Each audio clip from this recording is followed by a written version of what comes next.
So my name is Geneve. I graduated from NUS Food Science in May, so a very recent graduate.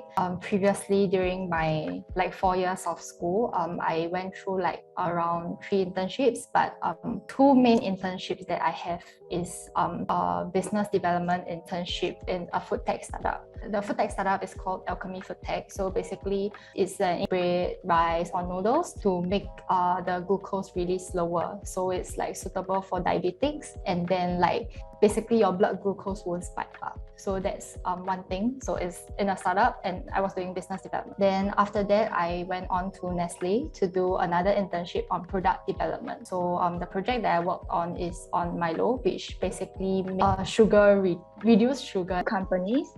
And then what are some of these advancements that have rise in local context and in global context? Local context, I'm not sure if you've heard of the 30 by 30 goal in Singapore, right? So I think in Singapore, they focus a lot on food security, and then they actually give a lot of support for food tech startups to actually innovate. Like for example, the startup that I previously interned in actually kind of benefited a lot, heavily supported by government in terms of this, and also because diabetes is of the top concern in Singapore. So the problem that they are tackling is really cool, which is why this kind of innovation is going on. There are also other types of innovation that basically goes throughout the entire supply chain. So it can start from farming. So for example, in this, Singapore has very limited land, so they will have indoor farming, they have vertical farming. Basically,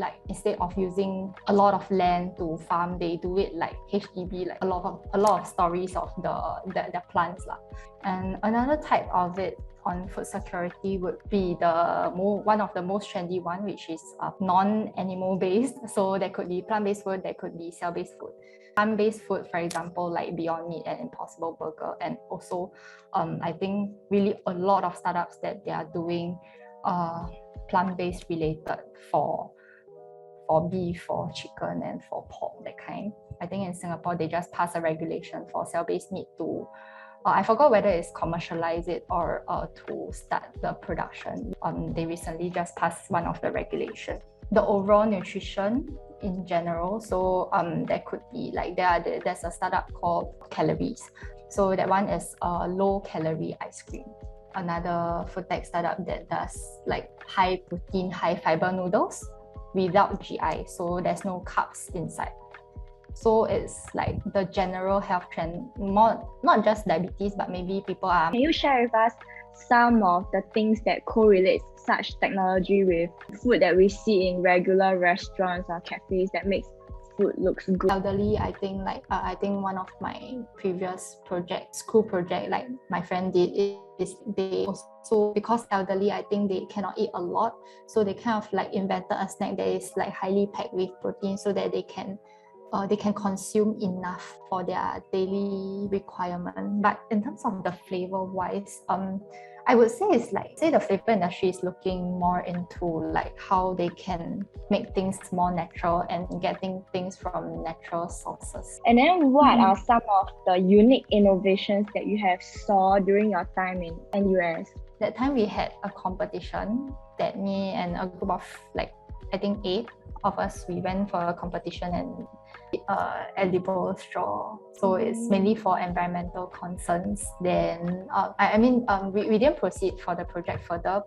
We did this as a collaboration with one of the SMEs in Singapore. Yeah, so we kind of won prizes for it. So I guess that's pretty interesting to them. Recently, one of my classmates, I think she did some 3D printed salmon and then plant-based salmon. So environmental concern and all, then they shifted to plant-based, and then they kind of search for different protein sources to make that, 3D printing, there's the ink, right? To make the ink and then print the salmon out. Yeah, so I think that's pretty interesting, and it's a very recent news.